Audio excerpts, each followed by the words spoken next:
TVWAC y el Centro de Investigaciones Interdisciplinarias presentan Tiempo y Memoria, con Cecilia Figueroa. Comenzamos. Buenas tardes, bienvenidos a Tiempo y Memoria. Hoy vamos a hablar de una exposición muy bella que va a tener lugar en la Casa del Faldón, que tiene un nombre por demás poético. Se llama Fragmentos del cuerpo que he sido y está a cargo de la licenciatura en Humanidades y Producción de Imagen, que pertenece a la Facultad de Filosofía de la Universidad Autónoma de Querétaro. Y para platicarnos e invitarnos a esta exposición, nos acompaña la maestra Sara Zuleima Rivera. Ella tiene una formación muy interesante, es historiadora, pero a su vez es especialista en patrimonio cultural, pero también en enseñanza de la historia. Entonces, si se fijan, son elementos fundamentales para que cuando nosotros vayamos a un museo, pues le entendamos a lo que dice ahí, ¿no? Pero también nos acompaña Gabriela Mora, quien está en esta licenciatura en Humanidades y Producción de Imágenes. Hola, bienvenidas a Tiempo y Memoria de nuevo. Hola, muchas gracias. Gracias a ustedes. ¿Quién quiere empezar a platicarnos de este bello título, Fragmentos del cuerpo que he sido? Bueno, pues este título se escogió por las personas que están detrás de la exposición y es a partir de la rememoración del tiempo, de esta relación entre el tiempo y el espacio que vivimos todas las personas, y específicamente está transversalizada por las infancias. Entonces, los artistas que participan de la exposición han retomado de alguna forma la infancia para expresarnos pues los sentimientos que tenían durante esa etapa, cómo vivían y veían el mundo en la infancia y pues en general todas las cosas que se pueden revisar o que nos atraviesan en esa etapa de la vida. Entonces, Gabriela, es un poco autobiográfica la exposición, es decir, ustedes están rememorando ese pasado que ya se fue, pero fue muy suyo, pero ¿a través de qué? Platícanos. Justamente nos pareció bien importante tomar en cuenta este tema, ya que pues ha sido una etapa por la que todos hemos atravesado y por la que es bien importante para las infancias, más que nada porque es una etapa que te marca y que a final de cuentas te hace quien eres hoy en día y pues es tu memoria. Y pues estos trabajos que están realizando los alumnos de quinto semestre los condensan a través de sus memorias, de sus vivencias, cómo es que ellos vivieron su infancia o lo que para ellos signifique memoria. Fíjense que a mí me impactó mucho, o sea, evidentemente pues la licenciatura está ahí en la facultad, pero a veces estamos como un poco distanciadones, ¿no? Pero una vez en un café de humanidades que hubo, que le tocó a Hippie, así le decimos a esta licenciatura, yo me impacté con los productos. Yo dije, ¿cómo le hacen para hacer esto? O sea, no es mover, no los enseñan a mover una cámara, a hacer animación, dibujitos, no. Hay todo un trabajo intelectual bien grueso atrás de esta licenciatura. Yo lo que pude percibir fue muchísima creatividad, mucho talento, mucho, pero además una solidez como teórica muy fuerte que me dejó como reflexionando, pensando y hasta me hizo dudar, ¿no? Yo dije, esta chava, eso que representó fue lo que le dolió un aborto y me cimbró, ¿saben? O sea, lo que les quiero decir es que esta licenciatura está súper padre y evidentemente tenía que ser de una universidad pública porque va más allá de enseñarlos a mover fierros. ¿Qué opinan? A ver, platíquenos de eso. Hippie principalmente se enfoca en no solamente crear por crear justamente, sino a tener un sentido más crítico de la imagen y que de lo que estamos creando, que tenga un discurso que sea pues ético y acorde a lo social y a lo cultural, que no sea como estas imágenes que son comúnmente usadas como lo cliché o lo violento que se proyecta como muy comercial, sino a posicionarnos en un sentido crítico hacia la imagen. Y para eso tienen bueno, es evidentemente interdisciplinaria la licenciatura, ¿verdad? O sea, yo veo que tienen así una gama maravillosa de profesoras y profesores. ¿Qué disciplinas atraviesan, por ejemplo, maestra Zuleima, tú, que ya dije tu formación así súper polifacética, pero qué otros maestros así que se salgan de la media? Por ejemplo, pienso en la coordinadora que es filósofa, pero doctora en artes. ¿Qué otras como disciplinas atraviesan esta licenciatura? Antropología visual, incluso llegamos a tener un maestro que estudió Derecho. ¡Ay! ¿Y él cómo encaja en la licenciatura? Está encargado de dar la materia de propaganda. ¡Ah, caray! Como hacer este análisis de de esta parte política. En el semestre que nos toca justo este eje político, nos da como guía para analizar todas estas imágenes y cómo ha sido alrededor de ella a lo largo del tiempo. ¡Guau! Sí, creo que justo lo que decía Gaby hace ratito de que les enseñan a producir imágenes, pero no solo producir por producir, sino realmente con una base, como tú decías, ¿no? Una base teórica y metodológica que les ayuda a analizar primero las imágenes que se producen y que en este momento histórico en el que nos encontramos, pues se producen de manera masiva y así muchísimas día con día.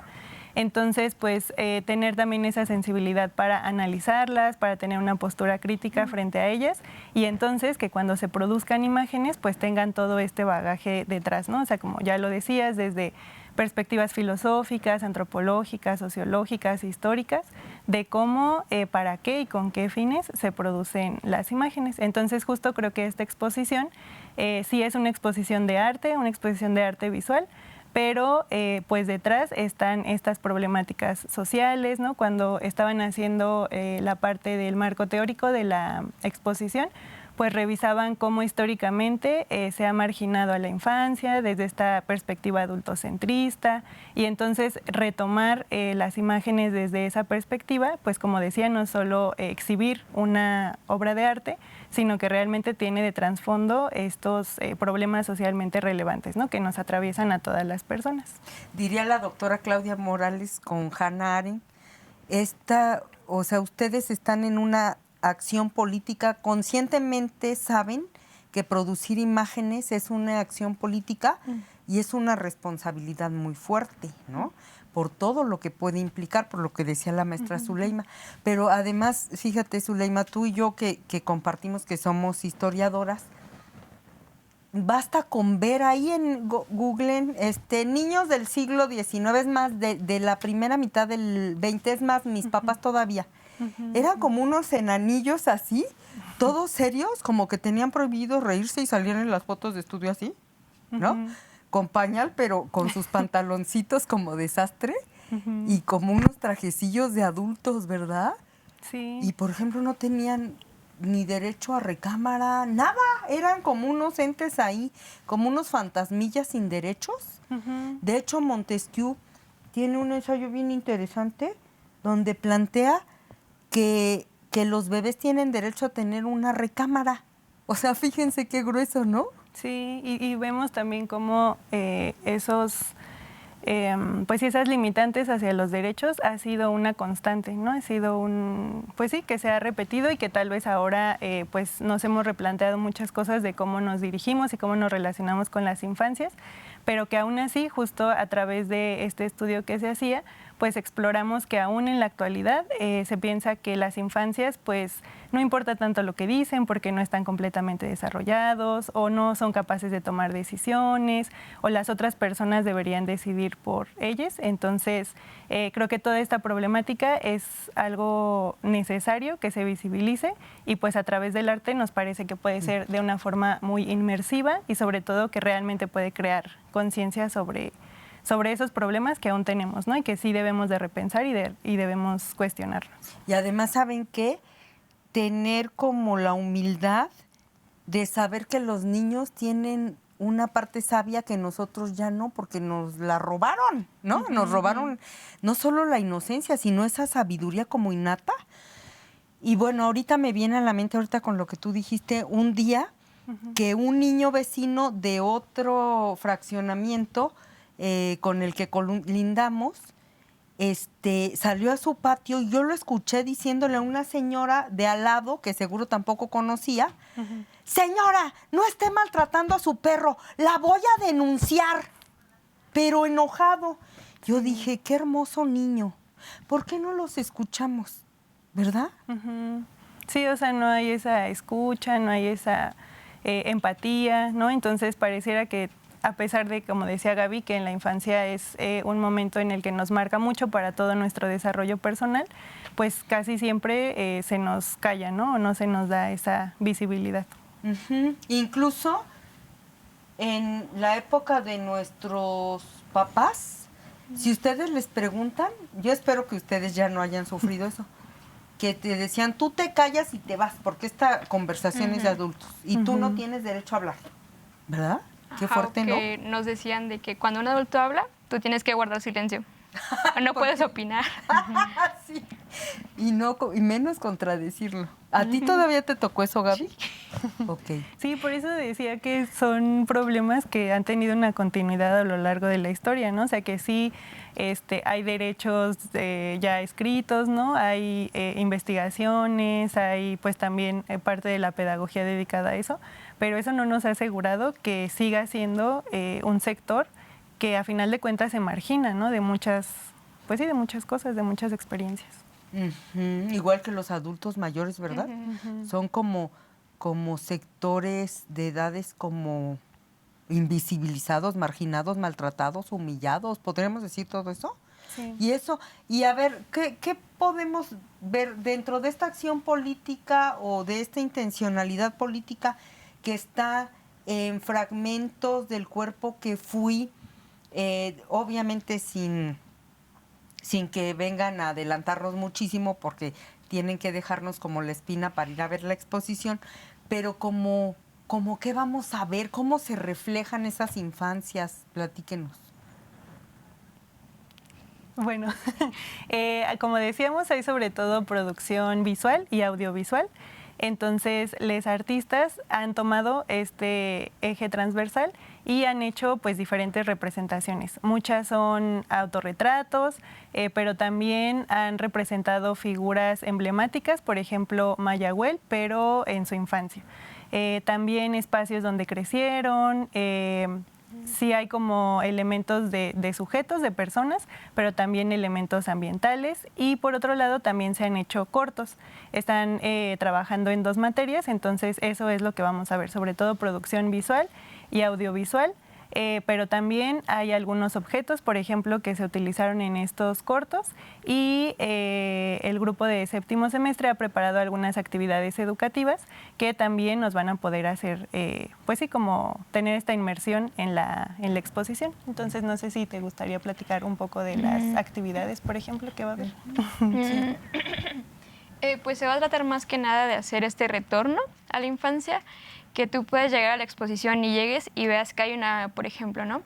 Una instalación de una casa de almohadas, de sábanas, como las que solíamos hacer de niños que jugábamos, que esté todo ambientado así, o que tú puedas incluirte a jugar a saltar la cuerda, a jugar al avioncito y sentirte regresar a ese espacio, ¿no? Sentirte pues cobijade, más que nada.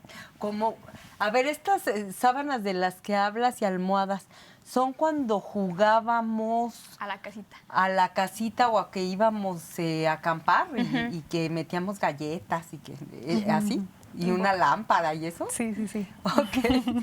Y entonces vamos a poder interactuar como si regresáramos a la infancia. Sí. ¿Yo voy a poder jugar al avioncito y todo? Sí. Esa es la intención, más que nada. Y también me decías que va a haber una tienda de dulces. Sí. Qué padre, ¿verdad? Sí, entonces la intención es justo que en la exposición, o sea, creo que también estamos acostumbrados a que en las exposiciones son muy sacralizadas, que parece que en el museo no puedes hablar. O que no puedes, o tocar las piezas. Sí, no puedes, pues sí, ¿no? Es un papel muy pasivo de solo espectador. Entonces, lo que buscamos, digo, en general, tanto con Divergencias como con el Museo de Humanidades y Producción de Imágenes, pues es que las personas que fungen como visitantes siempre puedan estar en interacción con la exposición. Incluso creando también o haciendo parte de la exposición, va a haber por ahí algunos elementos que se pueden intervenir. Entonces, pues este es un papel mucho más activo en el que las personas pues realmente van a poder estar inmersas en el tema, en las obras y pues incluso ser parte de las obras, ¿no? Ser parte de este montaje. Y generar un montón de emociones, porque yo me acuerdo de Divergencias, ya van en la 5ª edición, me decían. De Museo Hippie. Uh-huh. De Museo Hippie. Uh-huh.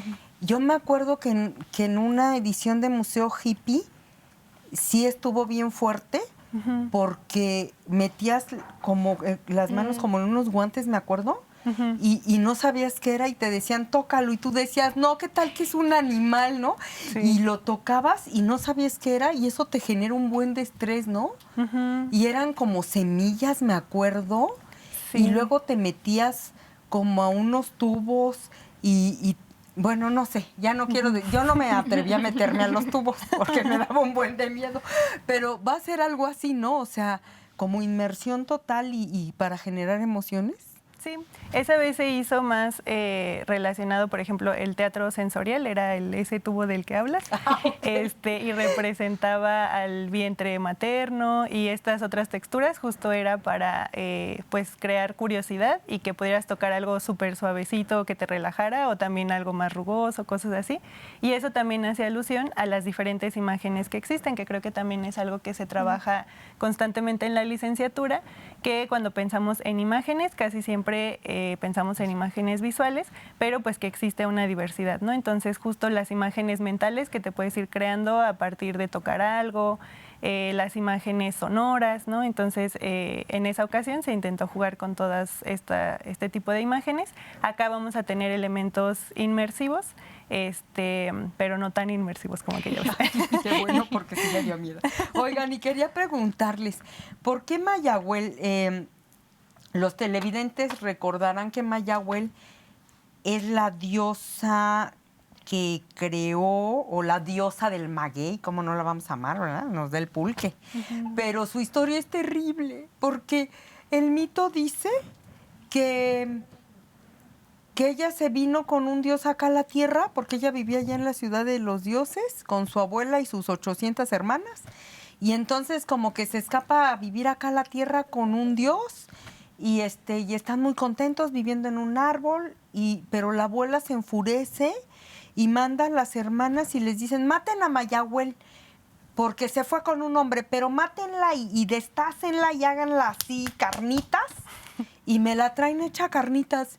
Y entonces ya la regresan hecha carnitas, pero finalmente ya no me acuerdo qué pasa en medio, pero finalmente ella va a ser el maguey, ¿no? Va a ser la representación del maguey, súper dulce, que nos da la felicidad a través del aguamiel, del pulque.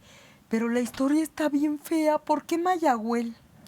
Bueno, pues cada uno de los artistas decidieron como cuál iba a ser. O sea, sí hay un eje transversal, sí, que son las infancias, pero cada una y cada uno decidió desde dónde lo va a representar, ¿no? Entonces yo creo que este punto que mencionas es una buena invitación para la exposición. ¿Por qué, verdad? ¿Por qué Mayahuel? Porque es la infancia de Mayahuel. Uh-huh, uh-huh. No es la Mayahuel que se va con el dios, No, es la representación infantil. Uh-huh. Ay, qué bonito. Sí.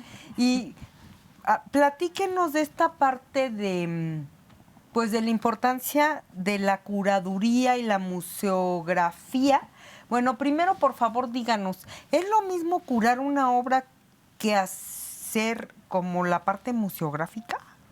No es lo mismo, pero van de la mano. En cuestiones del ámbito museístico se utiliza o escuchamos recurrentemente conceptos como museología, curaduría, museografía, y si bien no son lo mismo, siempre van de la mano, porque, por ejemplo, hacer la curaduría de una exposición o de una obra tiene que ver con cuestiones de conservación, de cuidado, pero también de la interpretación que hacemos como museólogos o museólogas detrás de ese objeto, ¿no? Entonces, En el ámbito museístico nosotros entendemos a los objetos como emisarios culturales, entonces claro que importan, pero importa mucho más lo que está detrás de ellos, ¿no? Como ese valor simbólico que nosotros le damos. Entonces la curaduría va en ese sentido, en cuestiones de conservación y también de interpretación, pero digo que va de la mano completamente con la museografía, que tiene que ver con estas técnicas, con esta cuestión más práctica de cómo montar una exposición o cómo montar una obra, pero pues bueno, no nos podemos, justamente para montar, si hay una interpretación o si hay una intencionalidad detrás de este objeto, pues a la hora de que nosotros pintemos una pared de un color, pongamos un clavito en un lado o lo pongamos más abajo, eso es museografía y pues obviamente tiene que estar relacionado con cómo estamos interpretando la obra. Entonces sí tiene diferencias, pero ya en la práctica van muy de la mano. Pero la parte así como sesuda, intelectual, de investigación, ¿esa es la curaduría? Ajá, sí, tiene que ver con la museología y la curaduría. Ok. Bueno, nos queda muy poco tiempo, entonces, por favor, antes de que se nos acabe, díganos cuándo, qué día, a qué hora, invítenos a la inauguración y todo. Pues les invitamos cordialmente el viernes 28 de noviembre de este mes a las 6 de la tarde. Estará hasta el 18 de diciembre. ¿En dónde? En la Casa del Faldón. En la Casa del Faldón. Sí. Que está ahí en la otra banda del río Querétaro, en San Sebas, justo enfrente de la parroquia de San Sebastián. Además, acuérdense que ese lugar es bellísimo, aunque no haya nada, nada más vas y ves la casota y dices, qué maravilla, me quiero quedar a vivir aquí. Pero encima vamos a tener la exposición, Fragmentos del cuerpo que he sido. Sí, que además también el espacio nos ayuda a descentralizar las exposiciones que normalmente vemos en lugares del centro, ¿no? O en museos muy reconocidos, pero también ir a otros espacios, a un centro cultural como lo es la Casa del Faldón, que está geográficamente en un espacio que también, pues desde la historia ha representado resistencia, pues creo que es bastante aportador, entonces les esperamos ahí.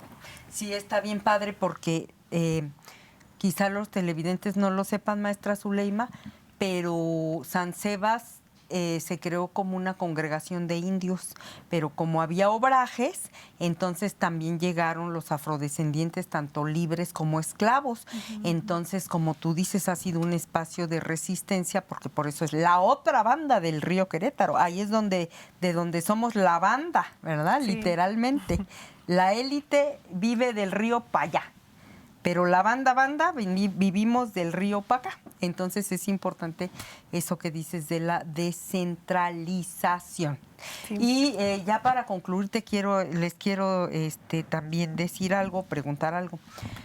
Es horrible ir a un museo y ver una vasija, les decía, una vasija de barro cocido de color rojito y leer en una cédula: vasija de barro cocido, rojo sobre bayo. Dices, pues si no estoy ciega. Del epiclásico tardío. En medio minuto, díganos algo al respecto. Pues creo que justo en esta exposición y en los proyectos que están detrás de ella, buscamos que haya una diversidad de formas en las que lo que nosotros presentemos sea asequible y accesible. Es decir, que cualquier persona lo puede entender, pero que no sea algo obvio, sino más bien que nos ayude a pensar, a cuestionar y pues a generar pensamiento crítico. Pues Gabriela Mora, de la licenciatura en Humanidades y Producción de Imágenes, mejor conocida como Hippie, muchas gracias por haber estado aquí. Maestra Sara Zuleima Rivera, muchas gracias por estar de nuevo aquí y ya saben, este es un espacio abierto para cuando gusten venir. Muchísimas gracias por recibirnos. A ustedes. Y a nuestros televidentes nos vemos en la próxima emisión. Buenas tardes.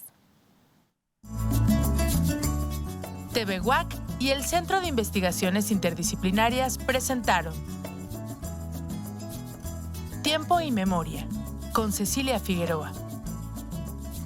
Gracias por acompañarnos.